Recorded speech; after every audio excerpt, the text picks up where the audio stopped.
All right. I want to welcome everybody to another episode of the Shadows Podcast. I am your host, Trip Bodenheimer, and I'm really excited. I know I say this about all my guests every single time. And a lot of times, it's just to kind of make them feel good. But right now, I'm not going to lie. I am stoked for this episode. This is someone that I got connected with a while back. This is someone that I've been talking to outside of just the podcast world. This is someone I got a really good connection with. He is the EQ Gangster. He is a West Point grad. Noble Gibbens, welcome to the Shadows Podcast. Trent Money, what's up, bro? It's good to see you, man. I was looking for that. We got to have the video for that. We can't. The podcast does that no justice. That's right. How's everything with you? Hey, amazing, bro. Amazing. It's on the growing. And for me, that is moving in the right direction. Now that, when I say growing, that does not mean it's all rainbows and unicorns and skittle farts, but but growing, right? Growing, yeah. Having a growth mindset, you live or you learn, you win or you learn kind of mindset. I find for me helps me deal with and put things in perspective. If you change the way you look at things, the things you look at begin to change. Having that growth mindset helps me, kind of frame my day ups and downs in a healthy way. Yeah. Your background, everything about your set looks like super sharp right now. Got the EQ Gangster sign behind you, EQ Mafia. I mean, Thanks, bro. What a tale of two stories. You're over here in a really nice dress shirt. You got a really nice background. I'm over here in a teddy bear dress shirt, and I've got toys behind me. I love it. I'm Tom Hanks from Big right now. I love it. That's right. You did compliment the shirt, so I'll give you credit for that. Bro, I love the teddy bears, man. Love it. Yeah, it makes people smile. That's right. My daughter hates it. My daughter hated this shirt, and I actually bought it because she's like, I will not be seen with you in public wearing this. So that's guaranteed. Add to no cart. Brainer. That's right. That's right. Add to cart. Yep. That's right. We're gonna go ahead and get you started with some icebreaker questions here, some rapid fires. I'm in there like nose hair, brother. All right, let's get at it. First one: what makes you so unique? So we literally just went through a rebrand. We started out as EQ for Entrepreneurs, and I think even some of our logos are still EQ for Entrepreneurs. We're still figuring out how to change everything over. We're changing over our membership from the EQ Growth Lab to the EQ Mafia. And how it happened was, so this is answering your question, a friend of mine who's been following me for a long time, he runs a company called Fanfare. He's a branding expert. His name is Alika. And in fact, his dad is a retired CW4, Chief Warrant Officer 4 Apache pilot, almost 5,000 hours in a helicopter, half of that combat hours. The guy's incredible. And so I'm homies with both the dad and the son. And I asked him, I said, Alika, what makes me unique in this space? You've been following me. He's one of my coaching clients. I coached he and his wife for a number of years. And I said, what makes me unique in this space? Because what happened, this is what led me to even ask the question. So we started out EQ for Entrepreneurs, and I'd never done a podcast before. So I'm like, okay, well, we have three main spheres of influence: veterans, homeschoolers, and entrepreneurs and stuff, business owners. And so I'm like, okay, well, let's just do entrepreneurs. Well, God has opened up this big door for corporate clients. And I've got a handful of corporate clients that are all executives and senior leaders, but they're not entrepreneurs. Mm-hmm. And so that's why I asked my buddy, I'm like, man, I think I'm gonna have to rebrand because I don't want to isolate myself to entrepreneurs when I have a lot of my coaching clients. Well, all of my coaching clients are not entrepreneurs. And so he said, dude, he said a couple things. Number one, in the emotional intelligence and emotional health space, how many former Army, West Point Army Ranger, big bald beard, tattooed guys are in the emotional health and emotional intelligence space? I said, probably not too many. And he said, right. He said, dude, when I tell all my buddies about you and I'm saying, hey man, you need to go check this guy out. He said, dude, I call you the gangster of EQ.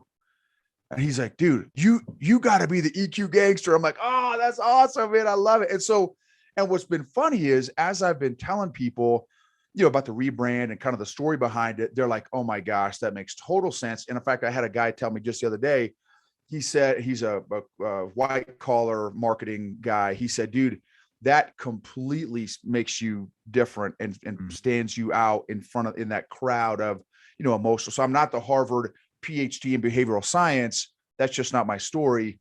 I'm from the come up of being an entrepreneur, military guy, you know what I mean? And from my emotional dysfunction, I have found myself in this space. So anyway, I think that's what makes me unique. And I love Jesus.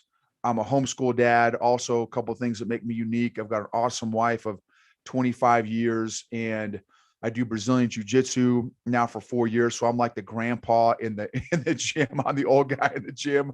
But anyway, so yeah, those are some things that make me unique. Yeah, definitely different. You've got a lockdown on that market. Former Ranger turned entrepreneur / EQ. Yeah. Something you're afraid to try. Ooh, wow. Monkey brains, probably. You went straight up food. Okay. Yeah, probably monkey brains. I don't know if I would be afraid of an activity per se. No phobia.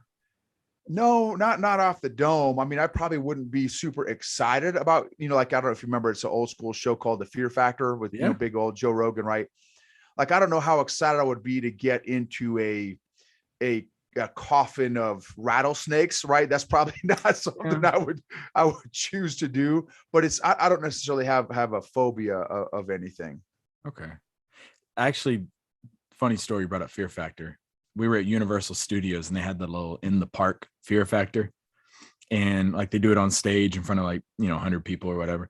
And they asked me if I wanted to do it, and I was like, sure. You win free passes to the park, if you oh wow can outlast everybody. And I was like, yeah, I'll sign up and do it. And it was nothing but like obstacle courses, and I was perfectly fine with it. And I made it to the final round. It was like 5 of us that started out, and I made it to the last 2. And I had to do this obstacle course, like scale up this building. And it sounds a lot more elaborate than it was, but we were on like a bungee cord. But I had to get into this car in midair, turn the car on, and the car would lower and you win. Well, I'm killing this guy on the obstacle course. Get into the car, scale the building, get into the car up in the air, and I try to turn the key and my car won't start. And I see this dude, starting to catch up with me, and he jumps in, starts his car. It lowers, he ends up winning the thing. And you talk about emotional intelligence at that point. I was livid. I got my free hat and free park passes when I got backstage. But yeah, interesting fact. I did Fear Factor with no real fear. It was just an obstacle course. That's awesome. I love it. But I leave off that part. I just say I was on Fear Factor. Yeah. What is a book you recommend to our listeners? So, man, it's like, what book don't I recommend? There's so many books. So I'm a recovering people pleaser addict. I've been a people pleaser addict for 98% of my life, minus the last 3 or 4 years of this emotional growth journey, implementing a very intentional, consistent emotional fitness program. And probably one of the biggest books, well, let me just say 2 of the biggest books that have had the huge impacts on me in this emotional growth journey has been Boundaries by Dr. Henry Cloud, and also Changes That Heal by Dr. Henry Cloud. Boundaries and Changes That Heal are 2 incredibly powerful books that I would encourage anybody that's listening to go check out. Yeah, and we'll put those in the episode description. It was good that I asked you that, because I know I was asking you about emotional intelligence one day, and you were texting me all kinds of books, and I'm sitting in my Amazon cart. I might add you. Nice. All right. You could have dinner with 3 historical figures who are no longer with us. Who would they be? So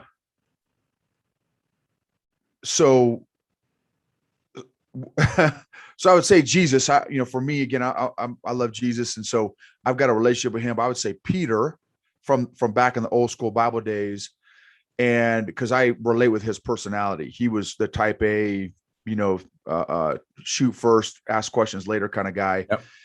Cut off ears first, and then think about it later. And also massive face plant failures, where Jesus gets scooped up by the government, and the popo shows up, scoops up Jesus, and a little girl's like, "Hey, Peter, you're with this guy. You're like one of his homies." And Peter's like, I don't know what you're talking about, right? 3 different times. And so I've been that guy too, right? I've been the bold, oh yeah, but then I've also been the faceplant guy where I've choked. So him, I would say George Washington would be another guy. And let's see, the third, oh man, Big Moses. Gotta get some QT with Big Moses, dude, man.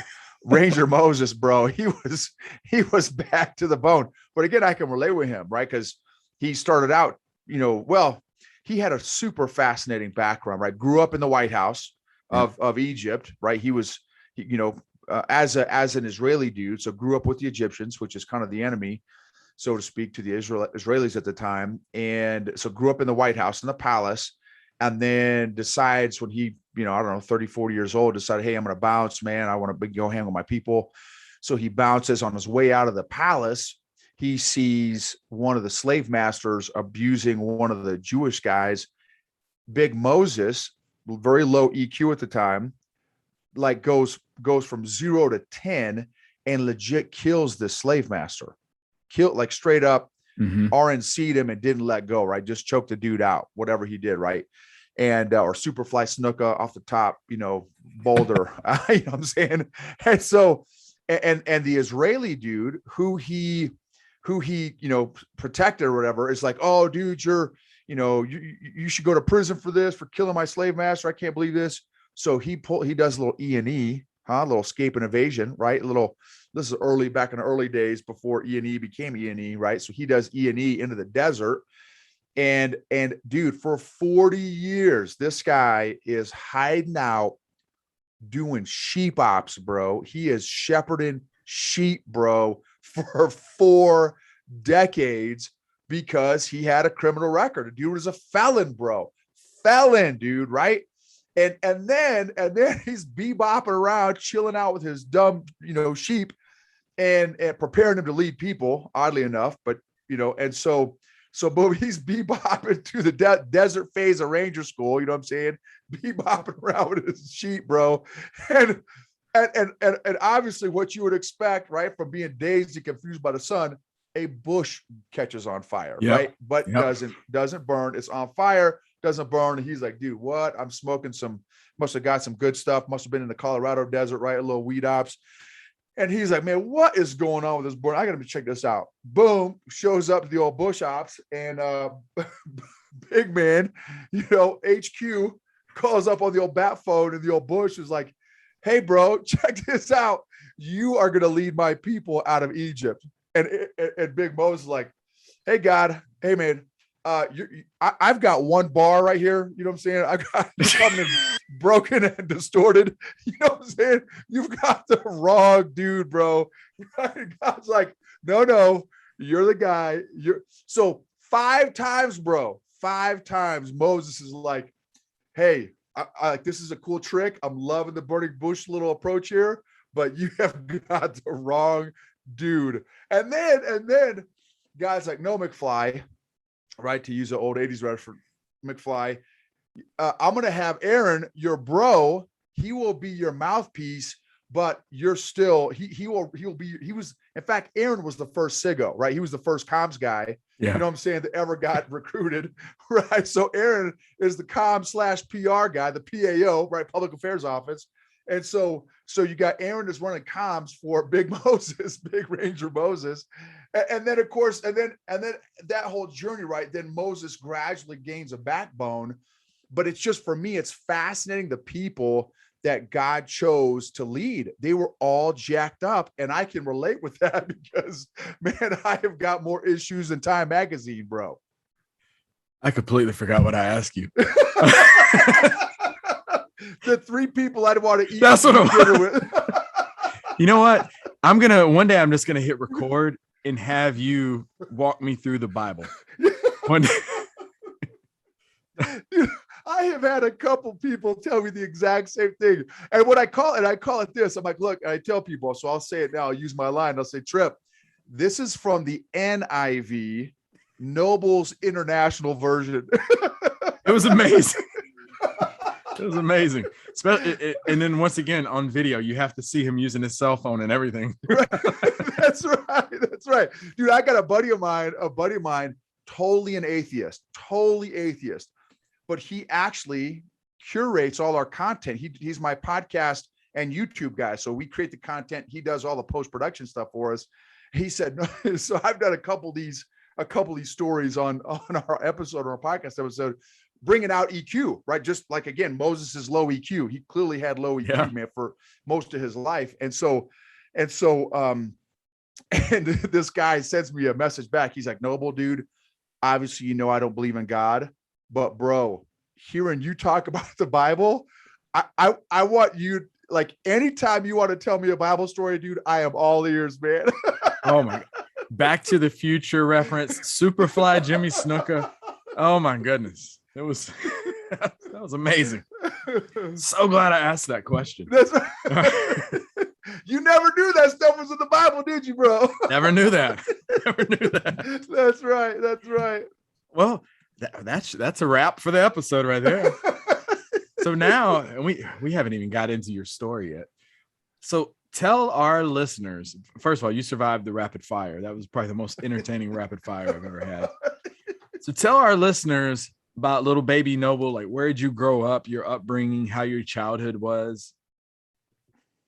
Okay, so baby Noble, bro. So I actually am the founder, originator, and creator of ADD and ADHD. Right. So I popped out of the womb looking for squirrels, right? And shiny red balls and butterflies, bro. I invented that stuff. And so always been high adventure. And so my nicknames, here's some stuff I don't think I've ever mentioned on a podcast interview before. I've got a few nicknames when I was a kid. Obi-Wan Kenobi, Nobel Peace Prize, Chernobyl power plant, right? So those were a few of my nicknames. And so here's the quick skinny. So how it ties to emotional health and emotional intelligence. So my mom taught Spanish at Oklahoma University. Okay. She's a 4'10" little Hispanic lady. My dad was a big giant white guy. My dad was going to med school at Oklahoma University. And so we are living in Norman. Yep. Okay. That's exactly right. Grew up in Norman as a from 0 to 5 years old. And then we moved to Illinois, and where my dad got in a family practice for a year and then failed. He was a terrible businessman, amazing doctor, terrible businessman. He didn't charge any of his patients. So it's tough. Won't last long because he loved people so much and just wanted to take care of them. Big, giant heart, again, just no business skills. So went into emergency medicine and crushed it for 30 some years. He died about 11 years ago.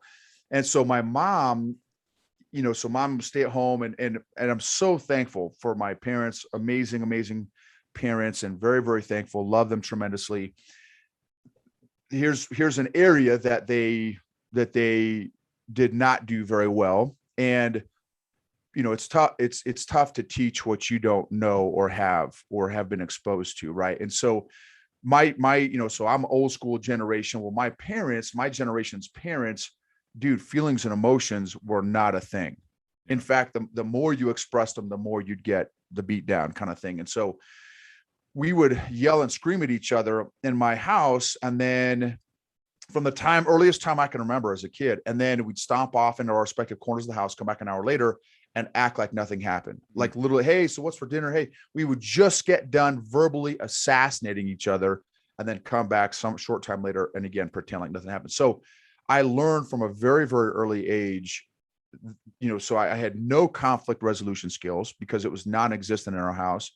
I learned that feelings and emotions did not matter, or at least that's how I received it, because again, we never talked about it. I had all this intense stuff going on inside of me, but again, we never talked about it. So I'm like, okay, crap, I guess we just don't deal with this stuff, or we don't talk about this stuff. And so then I end up in, played all the sports and stuff in high school, did Taekwondo as a kid, all, football, basketball. Then I go to West Point. Obviously, we're not talking about feelings and emotions at West Point. Go to Ranger School, Airborne School, 82nd Airborne Division as an infantry officer, not talking about feelings and emotions in the military. Get into business as an entrepreneur, not talking about feelings and emotions in the entrepreneur world. Become financial.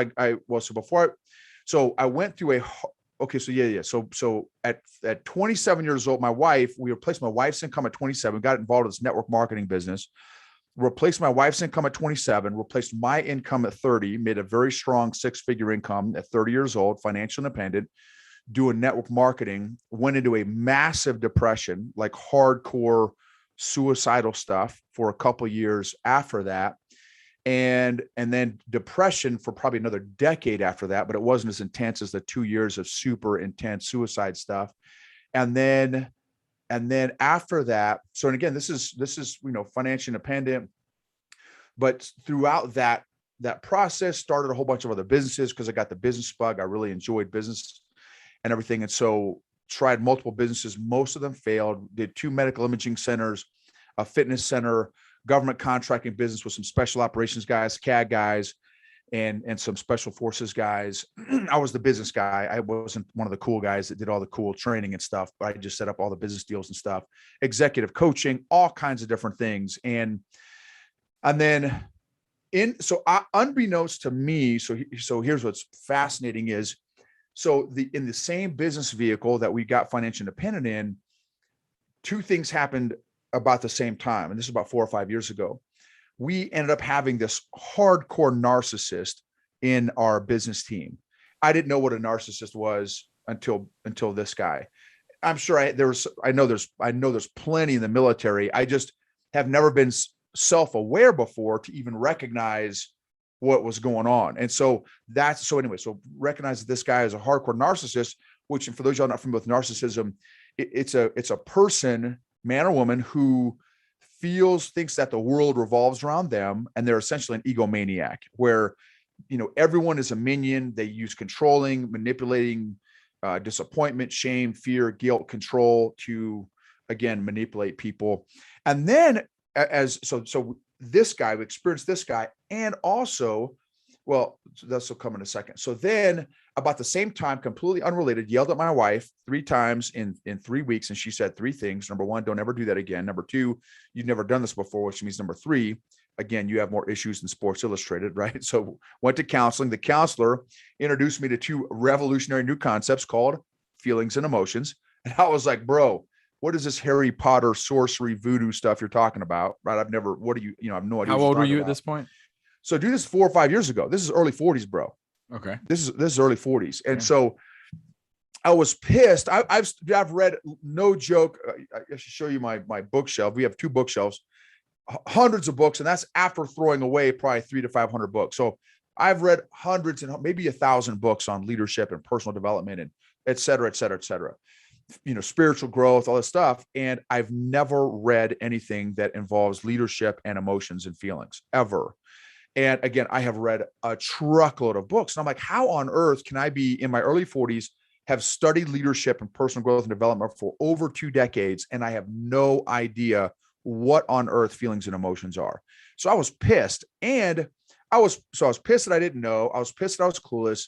And so boom, I took full ownership and responsibility. I'm like, okay, I'm going to start growing in this area. So then, dude, check this out. A couple interesting fun facts here.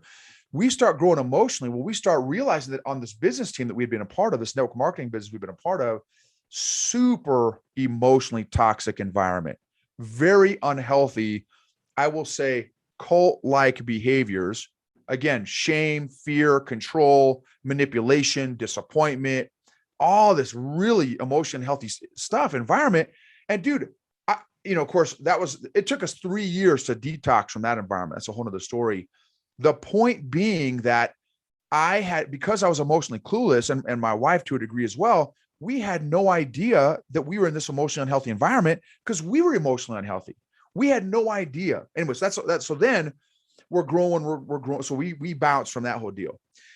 that's again, a whole nother conversation. But 2 years into my emotional growth journey, emotional fitness program, like every single area of my life starts to change. My faith, my finances, my marriage, my parenting, my fitness, every area of my life, bro, is changing. My business.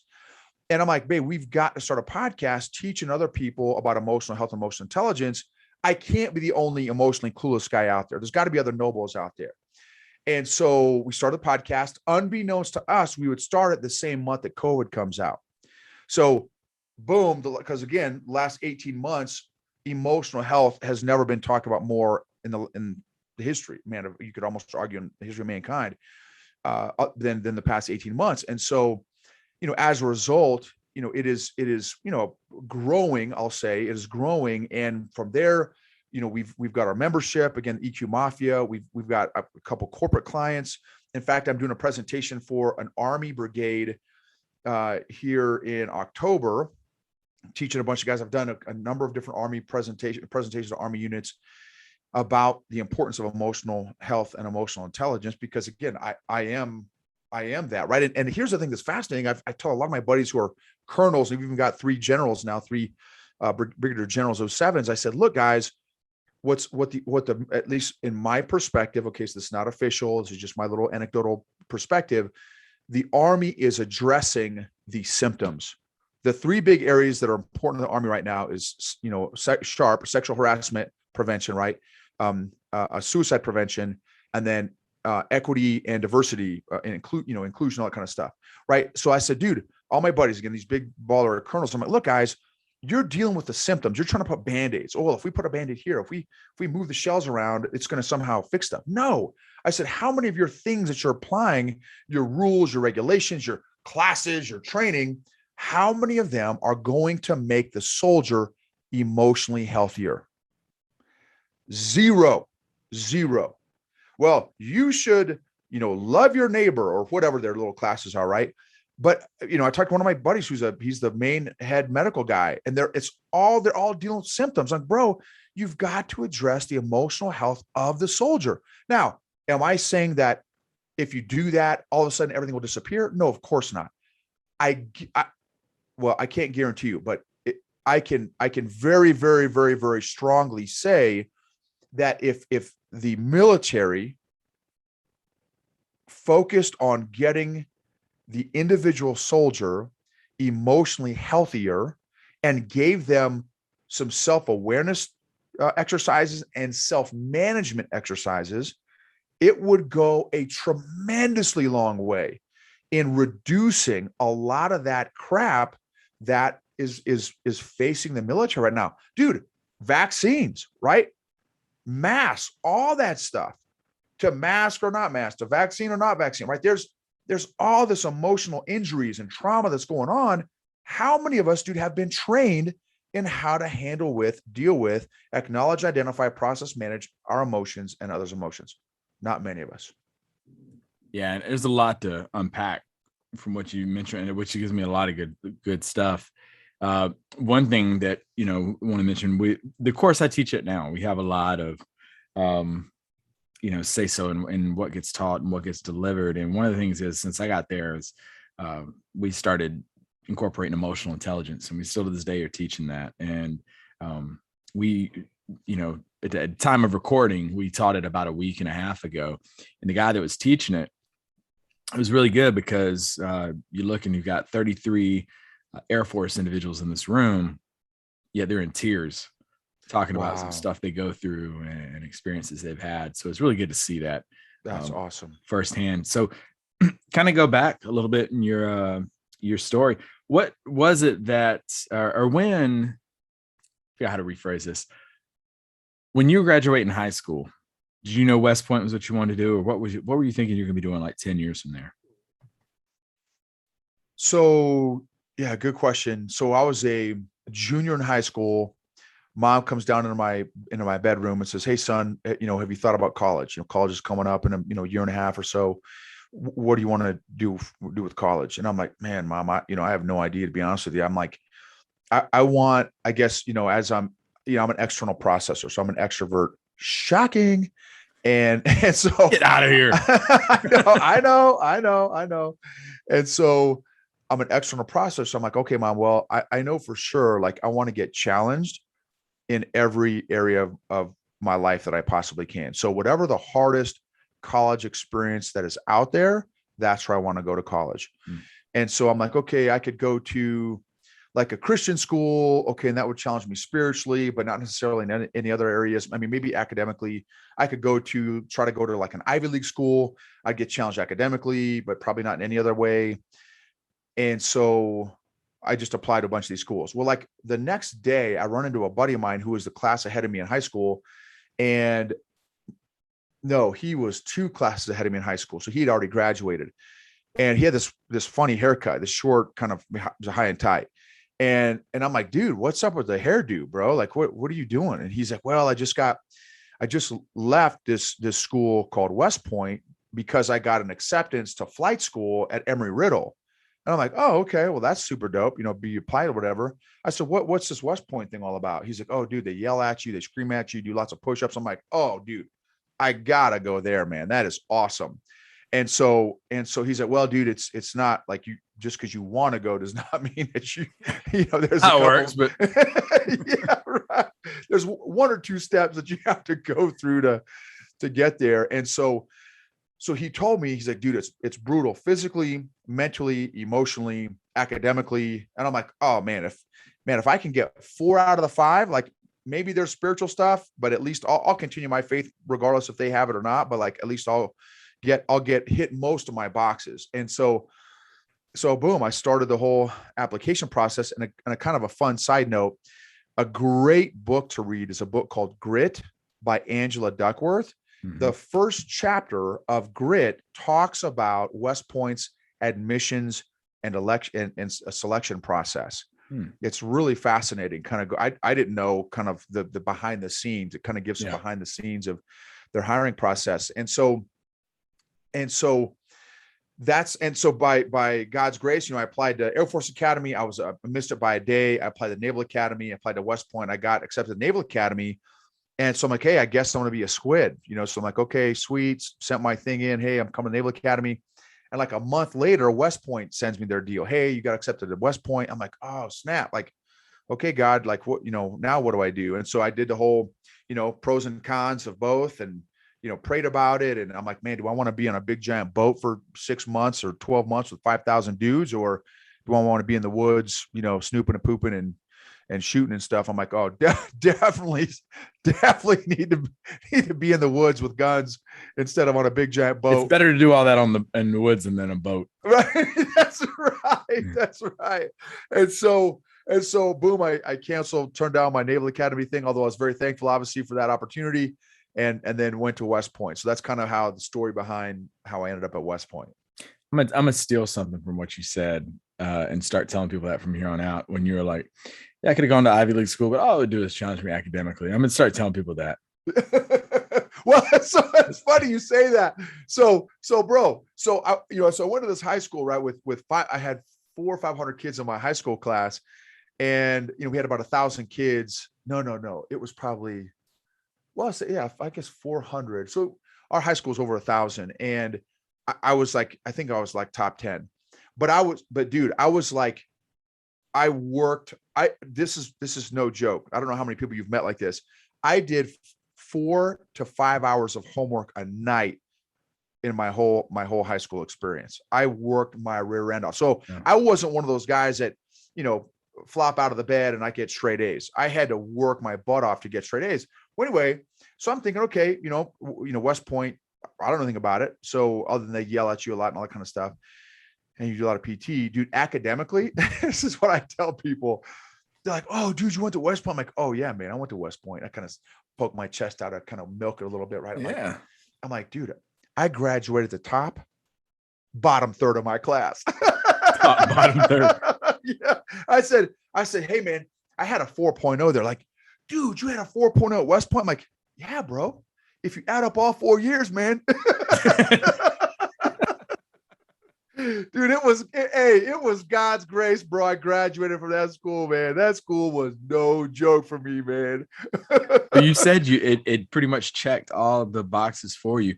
What was the biggest thing you discovered about yourself during your time at West Point? Ooh, man, excellent question. The biggest thing I learned about myself from going to West Point I,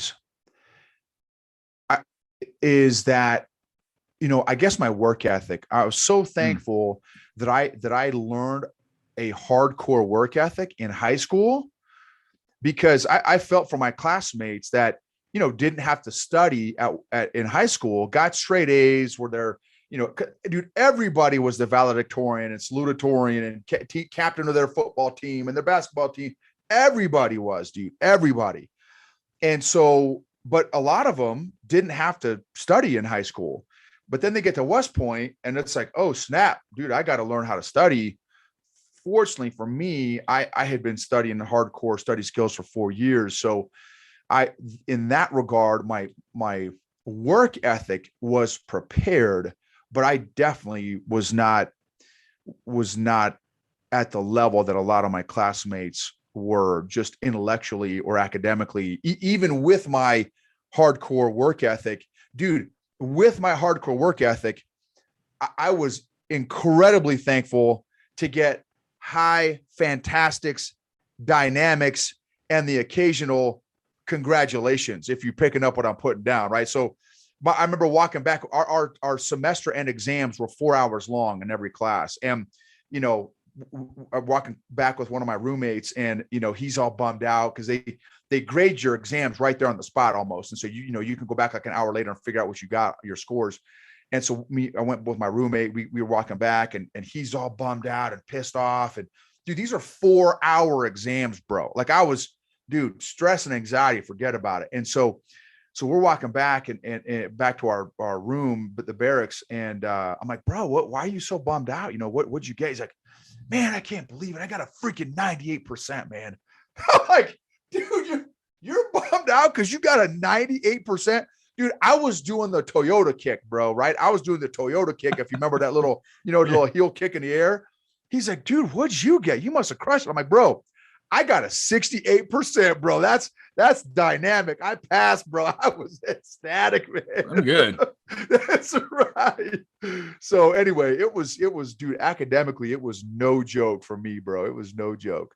But dude, oh, check this out real quick. I got to tell you this. So right now, one of my classmates is the director for the Center of Human Performance at West Point right now. She's Oh, a wow. full bird colonel, right? So she deals with, in fact, I interviewed her on my podcast. Her name is Darcy Liebeck.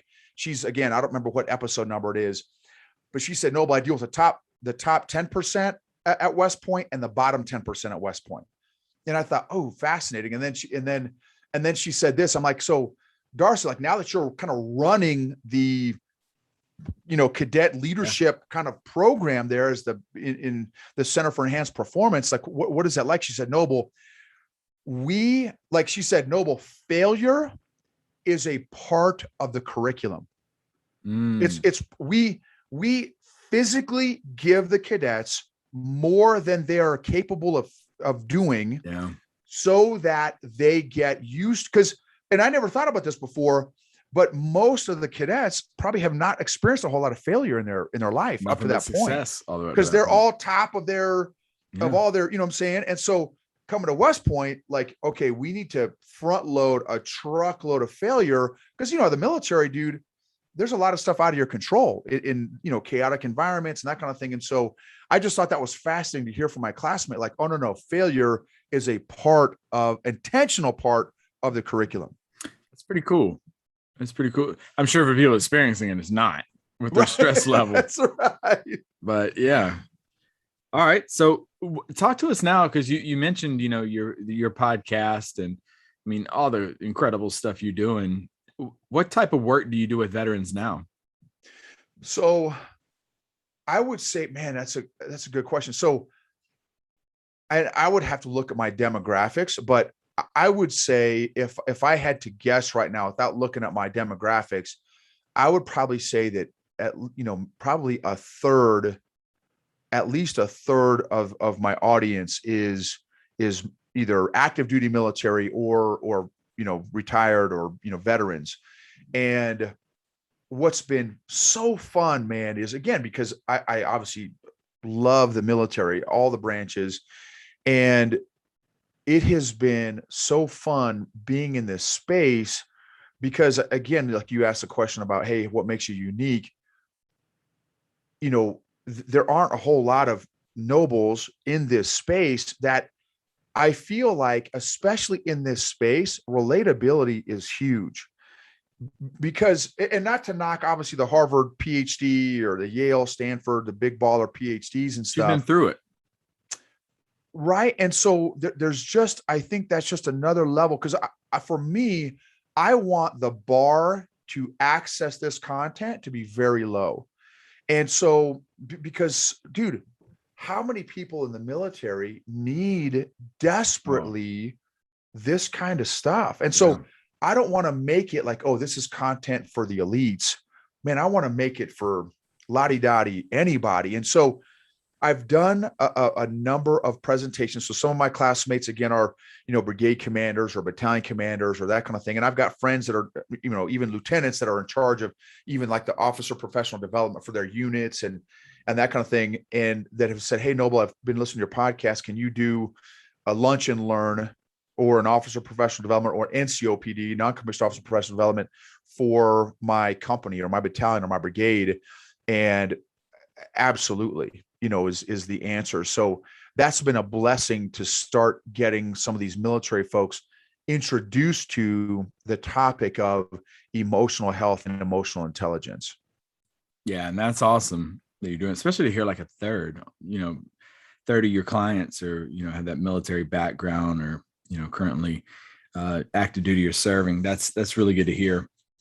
Because I definitely, even, with my time in the military, emotional intelligence is huge and so underrated. So underrated. It's something I think everybody out there, at some point in time throughout your week, you're going to possibly struggle with some sort of emotional hijacking that comes along.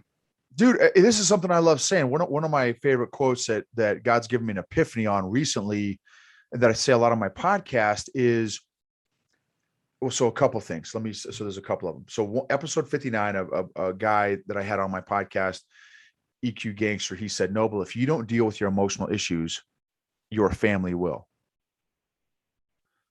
And your friends will. And your colleagues will. And your unit will, right? Number two, unaddressed emotional issues don't get better over time. They actually compound. Unaddressed emotional issues don't get better over time. They actually compound. That ape. Boom. That's exactly right. Go ape. That's exactly right. And so, and then this is another one, is that every day in every single interaction we have with another human being, we are on the receiving end of each other's emotional intelligence or lack thereof. Every single day in every single interaction. It's like you can't have an interaction with somebody without showing up with your particular blood type. It's the same thing with you. You're it's not like you're leaving your feelings and emotions at home, and it doesn't, I don't care if you're aware of your feelings and emotions or not, right? Most people are not aware of their feelings and emotions. Like the guy who you would talk to, I don't want to say what, but anyway, I'll use my example because I've got a guy who said, Noble, he's a big CEO. And he said, Noble, the best decisions that you can make are if you just completely remove emotions from every single decision, that's how you make the best decisions. I'm like, he's a big CEO. I'm like, dude, are you an idiot? Like, you got to be joking me. He's a homie of mine, so I could bust his chops. I'm like, bro, you can, like, that's a robot. Like, what are you talking about?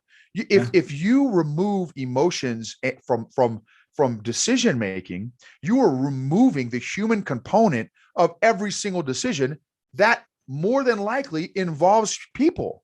And so to remove the emotion a factor or aspect of decision making, bro, that's a train wreck waiting to happen. How would you feel? How have we felt? All of us have probably been on the receiving end of incredibly poor leadership.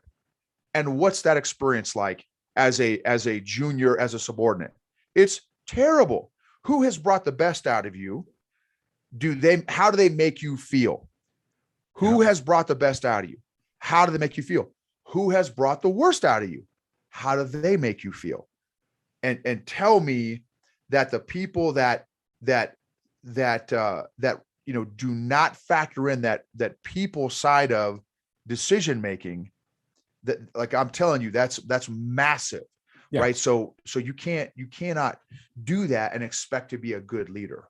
Well, it's like we were talking about before we hit record. When you think back to working with someone, you don't think back and say, oh my gosh, he could turn a wrench better than anybody I've ever seen in my life. Or, oh my gosh, they could, make a panini better than anyone I've ever worked with. No, they were an ass, or they were a sweetheart. They were the nicest person. And there's another great book. It's there's a series of them, but so there's let's see, Now Discover Your Strengths was the first book, and then it became StrengthsFinder 2.0. And then it's money. Then and even Now Discover Your Strengths was good because it had the introduction had a lot of great content that StrengthsFinder 2.0 did not have. And then the next book in that series was Now Go Put Your Strengths to Work. And so in the second and third book, StrengthsFinder 2.0 and Now Go Put Your Strengths to Work, they found that the majority, and I don't remember the percentages, unfortunately, but the majority, and this is going to be a big spread, but just get the gist. It was anywhere from 60 to 80%. I want to say it was in the 80 percentile, 83%, 80 percentile, plus or minus, of employees are not engaged. Yeah. Well, there is for all my analytical, detailed, spreadsheet people, there's a dollar value for that in your organization, for having 80% of your human capital not engaged in their job, not bringing their max capacity to the job. There is absolutely a dollar value. Now, I know military is different. Unfortunately, I think the military would run a whole lot more efficiently if it was run like a business. It's not, but there's still a price to pay for having 80% of your workforce not engaged. And so if the more effective the leader can be by being emotionally aware of their own emotions and the emotions of their organization and their team members, the more effective they're going to be at bringing the best of everybody in their organization to bear to that unit, that organization that they're a part of. Right. And so, and I think emotional intelligence plays a massive factor. I just got trained. Have you ever heard of this book right here, The 5 Dysfunctions of a Team by Patrick Lencioni? It's a super powerful, popular book in a lot of the business schools, The 5 Dysfunctions of a Team by Patrick Lencioni. I just got certified as an instructor in his curriculum, which is called The 5 Behaviors of a Cohesive Team. And they all build on each other. And it starts with trust, but it's vulnerability-based trust, not positional trust, which leads to healthy, productive conflict, which leads to allowing the team members to be fully committed, all in commitment, which leads to being able to create peer-to-peer accountability, which then leads to being able to optimize and maximize results. So it's a pyramid: trust, conflict, commitment, accountability, and results. Well, this was fascinating going through this certification course, was how much emotional intelligence impacts every single one of those rungs. So you could have, this is for all those leaders out there that say, well, Noble, man, you just don't understand. I have amazing processes and systems for my organization. And I say, that's great. But what happens when you put emotionally unhealthy leaders in those great systems and processes? You still have emotionally unhealthy leaders. Yeah. You were mentioning that 80% number. There's a book called Leader's Voice by Boyd Clark. And it goes along the lines with something I teach when I go over one of the discover your leadership voices. If you were, I think they go out and they survey like all these great leaders and these great coaches and these great military leaders. And they ask them, like, what percentage of your people are heard, valued, appreciated? And they were like, oh, 92% is like the number that they got. But when you went out and asked the individuals that fell under them, it was like 80%.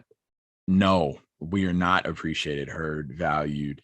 And I actually did that today with my class. I was teaching it today. And I said, hey, before you came to this course, what percentage of people that fell under you, heard, valued, appreciated, you would do anything for them? They knew you were invested in them. And some of the people were like 100%, 100% of my people. And there go my dogs. They don't understand that I'm trying to talk here. But yeah, they were like 100% of my team is truly valued and appreciated. And I said, I can guarantee if you go ask them, you're not going to get 100% back. You're not. You've done something to hurt them, to irk them, you've said something, maybe gave them a look or something, but some way emotionally, you've probably ticked some of them off to where they're like, they don't care for me. So that's interesting that you bring that up. And I'm interested to hear more about the dysfunctions as well. So let me hit this real quick before you jump onto that. Absolutely. So here's another amazing book called Leadership and Self-Deception. We are going to have so many book links. Yes. I think I'm just going to have an Instagram post of like the 10 books that we covered here on this episode. That's right. So Leadership and Self-Deception by the Arbinger Institute. And so, dude, so check this out. In this book, and I can't find it here in front of me right now, but so what I do remember, I mean, this book is fire. First of all, it is fire. But one of the things that they did was they surveyed this massive company that has 10,000 executives, and they asked them, where do you rate yourself in the organization as an executive? What, top, middle, bottom, where, 90% rated themselves in the top 5%. I could see it. Right. It's not enough room for y'all. Right. So again, leadership and self-deception. Hey, if you want to know what a gangster leader I am, just ask me. Right? Yeah, exactly. Right. I'll tell you what an amazing leader I am. When in reality, in fact, I've got I'm a certified emotional intelligence practitioner, which gives me access to a scientific psychometric emotional intelligence assessment that analyzes people in 15 different subscales or elements of emotional intelligence. And dude, it's fun. Again, I've got a handful of corporate clients, and a number of my, and these are all ballers, like very super high up. One's I've got one organization, it's a $300 million company. Another one, it's a $4 billion company. Yeah. And I'm working with some of their senior folks. And if you ask them, most of them would say, man, I'm basically a rock star. Like, I don't know, like, dude, I'm at the top of the food chain, Noble. Like, what are your questions? Right.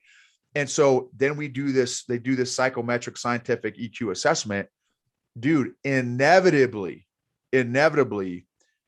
every single one of them, minus one, there's been one or two exceptions, has a lot to work on in the area of emotional intelligence, a lot. And they had no idea. That's crazy.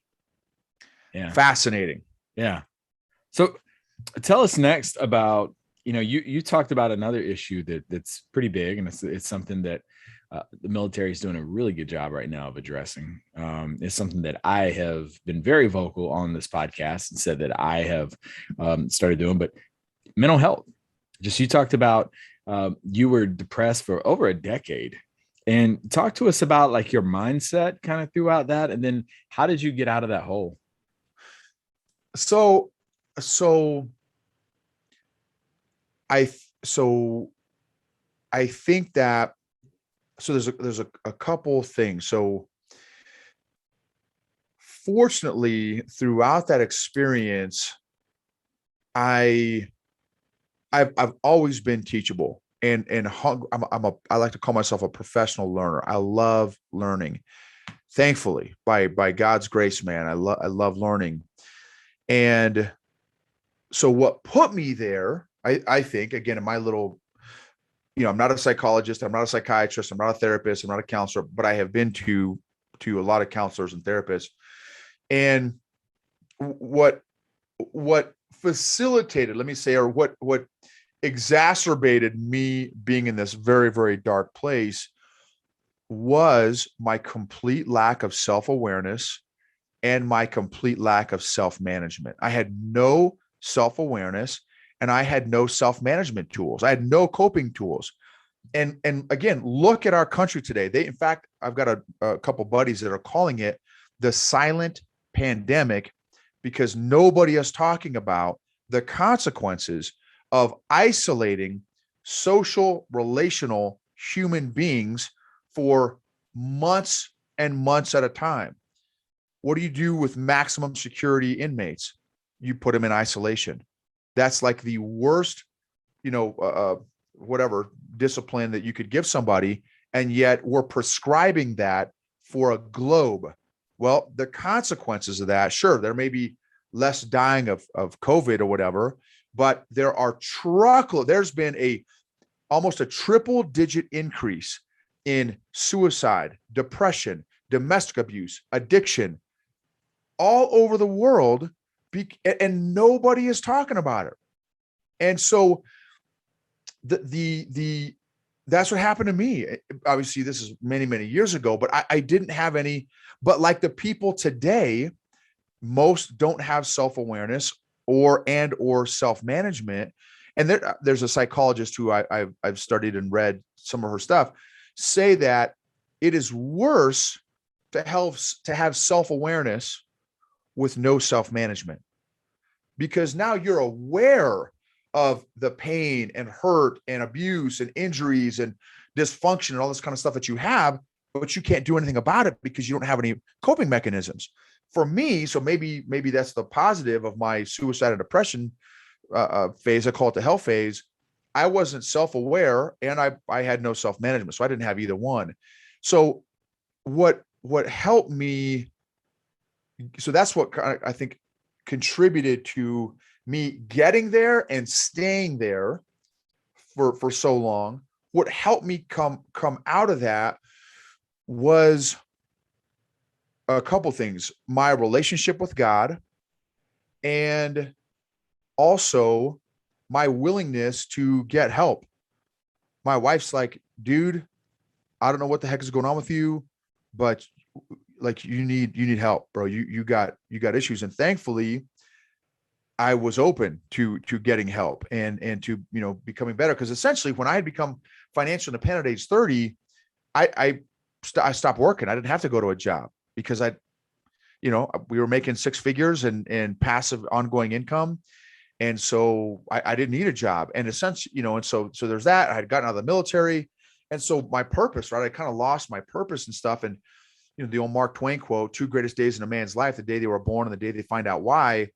Well, a terrible day in a man's life and in a person's life is if they lose their purpose, which you find a lot of military people, obviously how many, veterans a day are suicide and stuff and struggling with depression, that purpose. Right. And so if we don't help them, again, like me, learn how to become more self-aware and learn some emotional fitness exercises.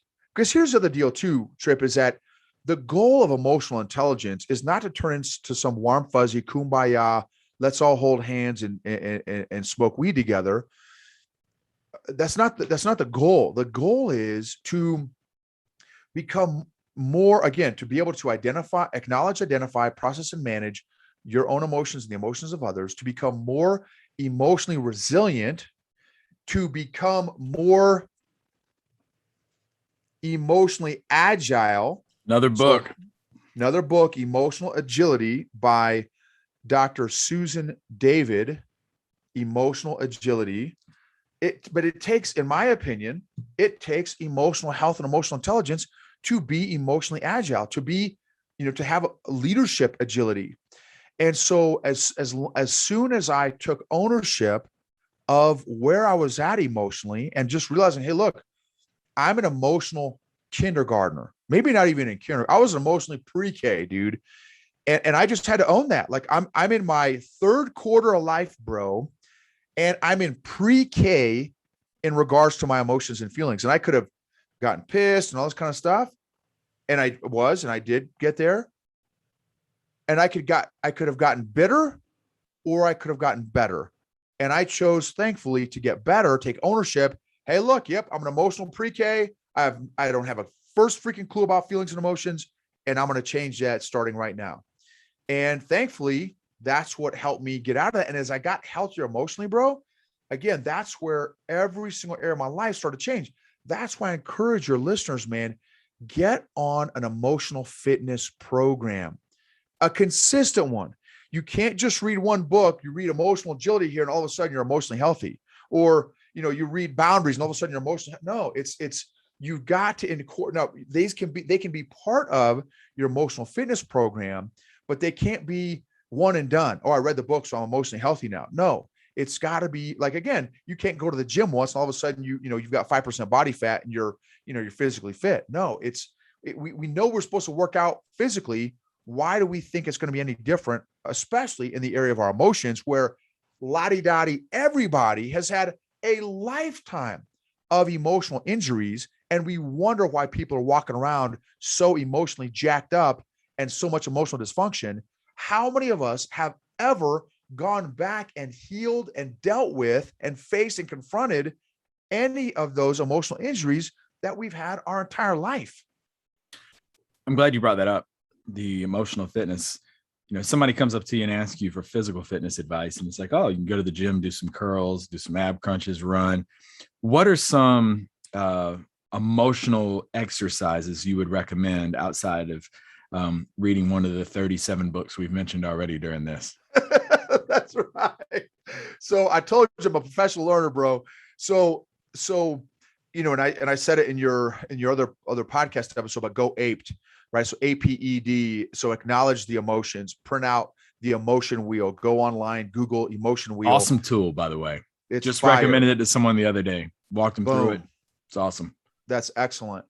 And so print that out. The other thing you can do in the acknowledge section is download an app called Mood Meter. It's not my app. I don't know whose it is. It costs 99 cents on the app store, but it is fire.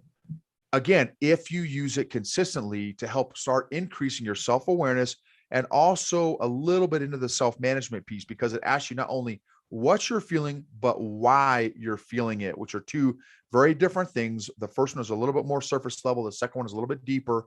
And they give you, it's like they have their own emotion wheel basically on there. It's kind of a cheat tool, if you will, to help you, like, because again, like me, emotionally clueless, I don't even know what my emotional vocabulary is. So grow your emotional vocabulary. So that's in the acknowledge piece, right? Grow your emotional vocabulary. Then the other piece in the A section there of acknowledging your emotions and feelings and growing your emotional vocabulary is listen to our podcast, EQ Gangster. That helps to start hearing, man, what is this emotional intelligence business all about? What is this whole world about, right? So you can hear, real talk about this space. So that's A. P is permission to feel. Give yourself permission to feel. Set your alarm. It takes the body 60 to 90 seconds to physically feel each emotion. Start with that list that you created in the acknowledge phase. Go through each emotion, set your clock, 60 seconds, and allow yourself to feel sadness, happiness, anger, rejection, frustration, disappointment, discouragement, disheartened, whatever the emotions are. Allow yourself to feel that stuff. That's permission to feel. Then E is express. Express those emotions and feelings through writing. There's a lot of research on the catharsis, the healing power of journaling. 3 ways to journal. You can write a letter to God. You can actually write a letter to the person that may be involved in what made you feel a certain way. So if Trip upset me, I can write a letter to Trip and share all my feelings and emotions. But here's the huge disclaimer. Just because you write them a letter does not mean you have to send it to them. That's not the point of writing them a letter. The point is not to give it to them. The point is focusing with intention and attention your emotions and feelings on this particular person who has caused you to maybe feel some kind of feel. So that's, and the third way to express is just bullets. You can just write down bullets and stuff. So God to the person or just bullets. That's a way to express. And then D, I've added a D. I don't know if I put a D during our talk or not, but aped, go aped. That D is discuss. Discuss with somebody else how you're feeling. And here's why. I got this from my therapist. When you start to go into a depressive state, what happens to all of us is almost by definition, a depressive state is we start to isolate ourselves. What happens when we isolate ourselves is, who do we listen to the most? Ourselves.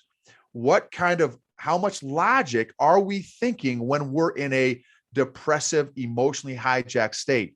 We're not thinking logically. So we are creating this world with all these stories, probably very inaccurate stories, very emotional stories that are probably not based in logic, rationale, or reason, but in emotion. So we're creating this avatar, this unhealthy avatar-like world, and we're believing it more and more, because if you're like me, when I get in that death spiral, so to speak, I just keep going further south, further south, further south.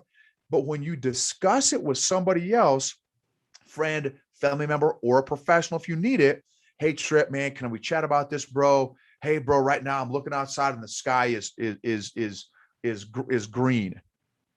Okay, well, Noble, okay, man, I feel you, bro, and man, I'm sorry that you're feeling this way. Noble, when I look outside, bro, I'm seeing that the sky is actually blue. No, Trip, you don't understand, man. It's green. I'm telling you, this happened. It's green. No, Noble, like I'm looking at it right now, and I'm just telling you, it's actually blue. So now, but when you're discussing it with somebody else that is not emotionally hijacked, they can give you a healthy, logical, rational perspective that you are probably not coming from right now. So that helps to ground you, bring you back up kind of to reality, rather than you continuing to swim in this unhealthy, kind of avatar world. So that, and here's the cool thing is, you can do that exercise, go aped, with anything in your life. You can do that once a week. You can do it 3 times a week. You can do it over stuff that happened in the past. You can do it with stuff that's happened today. You can do it, hey, I've got a jujitsu competition coming up and I'm feeling some kind of way. You can do this exact same exercise with your upcoming competition, your upcoming exams. You can do this go aped exercise with anything. And so that is what I would recommend and encourage people to do to begin and continue a consistent emotional fitness program. And again, if you, here's another little disclaimer. If you bring up anything that you want to use with the go aped with, and you feel unsafe with, because it's a pretty intense emotional injury that's happened to you before, that's the trigger. That's the red flag where you need to go to a professional. Go find a counselor, a therapist, a psychologist, somebody that can kind of help walk you through that specific issue that you don't maybe feel safe doing on your own. Yeah, and I appreciate you sharing going aped on episode of Rise from the Shadows. If y'all haven't already heard his episode, definitely go check that out. He goes very in depth on that acronym. And then also the D, you added that. I like that. That wasn't on that episode. So now you got to go back and listen to that one now that you've listened to this one as well. And speaking of which, talk to us about kind of the evolution of where you're at now with EQ Gangster. How did that get started? I know you and your wife are involved in that. Talk to us about just the podcast game in general for you.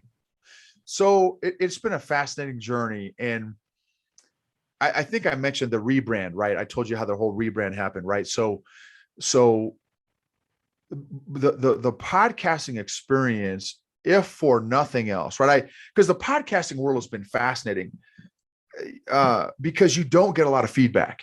It's very much, sure, you can look at your analytics and stuff, but you have no idea. Just because someone downloads it does not necessarily mean they're listening to it, or they liked it, or that they even liked it. That's exactly right. Which is, I'm a big believer in, if you've gotten any value out of any, Tripp's content, or, Bogdan's content in the Llama, Leadership Lounge, or, my content, I think, man, what I would really encourage folks to do as a podcaster is go rate and review and comment on their podcast. Yes. Because that helps out us as podcasters and stuff. It gives us feedback. It lets not only us know, but future listeners know, hey man, I got this or that out of the podcast. Unless it's bad, then just send us a direct message. Yeah. That's right. Don't rate me if it's bad. Just send me a direct message. Yeah. But you go. were saying, I'm sorry. That's right. Thanks for that little clarification there, Trip. So it's been, so that has been really, interesting, because a lot of, I've been speaking in front of thousands of people for 15 years now, literally around the world. We've spoken in Australia, we've spoken all over the world. And I'm used to in public speaking engagements, getting feedback from my audience. I can look in your eyeballs and I'm seeing that real-time feedback. Oh, I can tell that hit Trip kind of sideways. Let me kind of adjust fire here on this and head this direction. Or, okay, man, Trip's digging this. Okay, let me kind of continue down that path. Right. And so, and you as an educator, as a teacher, to senior, Air Force folks, you get the dynamic. As a podcaster, you're just spitting bars, and you're spitting blindly. You're just hoping and praying that, man, even if it's just one person, that they're getting something out of the content that, or YouTube channel. Again, I do got to put my content on YouTube as well. So that's been kind of, interesting dynamic. So for me, I've really, honestly, and it is kind of neat about the space that I am in specifically. This may not apply to every podcaster, because a lot of different topics out there, but for me specifically, it helps me be even more intentional about my own learning journey. So if nobody is getting anything from my podcast, I am, because I am paying more. It's forcing me to be more self-aware about the world around me and my own lessons learned, number one. And number two, capturing those lessons so that I can go back and review. Because this is something that when I tell people starting this emotional intelligence journey, listen, y'all, this is not a one and done experience. This is something that if you get on this train, I encourage you to mentally and emotionally prepare yourself to stay on this train. This is not a train, to be honest with you, that I want to get off. I have no desire to go back into being emotional pre-K, emotional kindergarten. I just want nothing to do with that, my life before emotional growth and emotional healing, because it's just not a good spot for me to be in. And so anyway, that's been kind of my podcasting / YouTube journey. And I'm very thankful for the audience that we do have. I feel like the content could add value to hundreds of thousands of people, millions of people, especially based on what's going on in the world right now. Not because I'm all that in a bag of Sun Chips or Cheetos, but because the topic is so important. But, obviously I can't necessarily control how big the audience gets. I'm committed to being consistent in delivering content, and then letting God take care of the rest. If it's 5 people that listen to it, or 5 million people, whatever, I just want to try to add value to the, whoever's listening to the content that I can. And it's definitely got a lot of value. I know I've reached out to you. I think I was flying back home not too long ago, and I was like, boom, I'm sitting here listening to this on the plane. It's really good stuff. You're right. I think it could definitely impact in the positive millions of people. Unfortunately, we don't have millions of followers yet on the Shadows, but for the 5 people that do, definitely go out there, check it out. I'm telling you, I'm not just saying it because he's on here. I'm a huge fan of EQ Gangster and everything that they're doing. I definitely think that everybody needs to give him a listen. And my gosh, I mean, you've seen how entertaining he is on here, and I just imagine you get him on his own podcast. It's really, really good stuff. If they want to find out more about EQ Gangster or become a member of the EQ Mafia, how do they go about that? Yeah, thank you, Trip. So EQgangster.com is where we're doing everything. So that would be where I'd recommend folks go check out. Of course, we're on most of the major podcast platforms. Again, YouTube as well, all EQ Gangster. And again, for those of you that are really wanting to step up your emotional fitness program and become more intentional and grow in a safe, like-minded community that is also working on their emotional fitness together, they can go check out eqgangster.com/mafia. And there's already, man, probably 100 to 200 hours of content that's already available for those folks that are members. And what we're doing as well is going live twice a month, doing group coaching. I'm going live once a month in the group, and then we're also bringing in guest speakers the second time each month.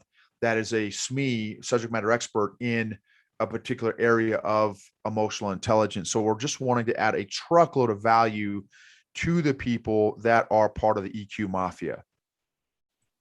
Yeah, definitely go check them out. It's definitely worth it. What do you want your legacy to be? At the end of the day, what do you want people to say about you 50 years from now? That I love Jesus. I love my family. I love my country.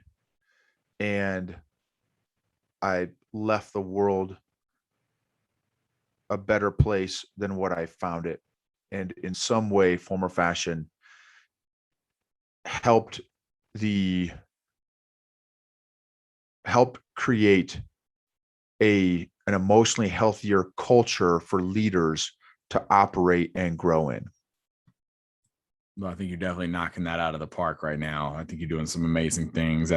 This has been incredible. Like I said, I'm gonna have to have an Instagram. Go over to _shadows podcast Instagram page if you haven't already done so. And we will have a post with all of these book recommendations. I'll do that on Instagram just to drive people over there. And yeah, we're probably going to have this episode on YouTube as well. Even though we really don't do YouTube episodes, you got to see him in action. It's a show by itself. So yeah, you have to do that. I'll probably blurt out my Tom Hanks camera over here, but no, this has been amazing. I can't thank you enough for doing this. You were on Rise from the Shadows. We had tremendous feedback from people on that one. I was hitting up people specifically, especially in the PME world. And I'm like, look, you're dealing with emotional intelligence. You got to check this episode out. People were replying back to me, like talking about the ape, the emotional knots that you talked about. It was just really, really good stuff. And then, I've been turned on to your podcast for quite some time. Folks, he's got plenty of episodes. It's not like you go over there and it's your run of the mill podcast where you got 9 episodes. He's got plenty to choose from. And you can read through just the descriptions. And the cool thing I think about yours is anytime I go on one of the podcast platforms and I'm trying to find an episode, there's something in the description that resonates with what I'm going through. You don't have to necessarily watch them or listen to them in order. You can kind of go through there. And I think when I was going through yours, I was like, wow, episode 12 is speaking to me right now. And then it's like, oh, 32 now has my intent. So that's the cool thing I think about yours is it's not like your episodic television show where you have to have one to catch the other. So definitely, folks, EQ Gangster, go check them out. Join the Mafia. Give them some support. I think you said you're getting more interactive on Instagram now. We're trying to step up our social media game, bro. Yes. You got a pretty sweet looking Instagram pic at the time we record. You got the salmon. Is that a salmon suit that you're wearing? That's some new shots we just took. Yep. That's nice. And then you had one the other day where you're like sitting on the couch with the leg crossed.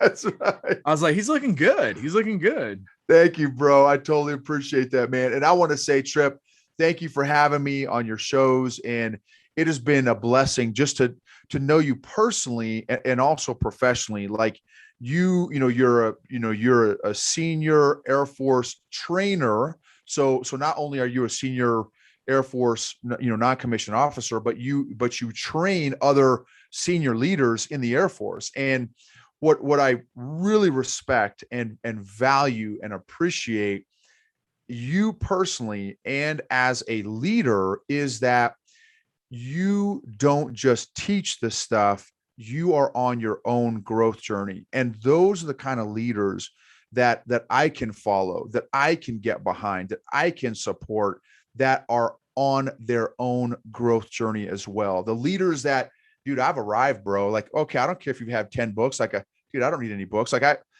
think, I don't know if I told you the story on the last show with you, but I talked to the number 2 guy of a $3 billion company, division of a company, who was responsible for 5,000 employees, pulled him aside. I was part of his leadership program back when I had a job. And I asked him, hey man, I'd love to ask you, I'm in your leadership course here. How are you growing yourself? or I asked him point blank, how you, a little 10-minute coffee break. How are you growing yourself? Well, what do you mean, Noble? Well, like what books you reading? What podcast you listen to? Oh, Noble, man. Oh, you don't understand, man. I don't have time for that stuff. When I get home, man, I just pop open a cold one, get in front of the TV, fall asleep on the credibility, couch. Dude. And I was like, yeah, I'm in this guy's leadership course, and you're telling me, bro, that you're not growing yourself. Yeah. And dude, instantly I was like, okay, that's all I need to know about this dude. Right. So for you, dude, you are absolutely not only teaching this stuff, but you are applying and implementing and growing yourself personally and professionally.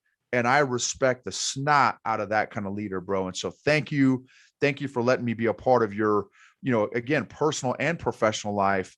I'm so thankful that Big Chief Bogdan, connected us. He's good for something. And I'm thankful for that guy as well, man. So thank you, bro. Totally appreciate you and all that you do for all the people that you impact as well. I appreciate it. Yeah. Be a student in the game of life. Get better at it. Nobody, if you think you got it figured out, they're going to throw you some curveballs. Yeah, I definitely thank you to Joe Bogdan for making this connections, but he took over the Shadows podcast, him and Scott Green. They didn't restock my Zimas. They left the Ace of Base and Counting Crows CD in the 5-disc changer. So many things wrong with what they did. Didn't refluff the beanbag. They left the Atari on. So next time I talk to them, I got a little bone to pick with them. That's right. Yeah, left Sonic wrappers all around here. It's trash. But I respect you so much. I appreciate you for taking time to do this. One more time, folks, EQ Gangster. Go check him out. Go listen to some episodes. Give him that feedback. Leave him some good 5-star rate. Trust me, you're not just going to do it to be nice. You're going to listen to him. You're going to love it. You're going to leave him 5-star ratings anyways. But go give them some support. Sir, thank you very much. Folks, that is all the time we have this week on the Shadows Podcast.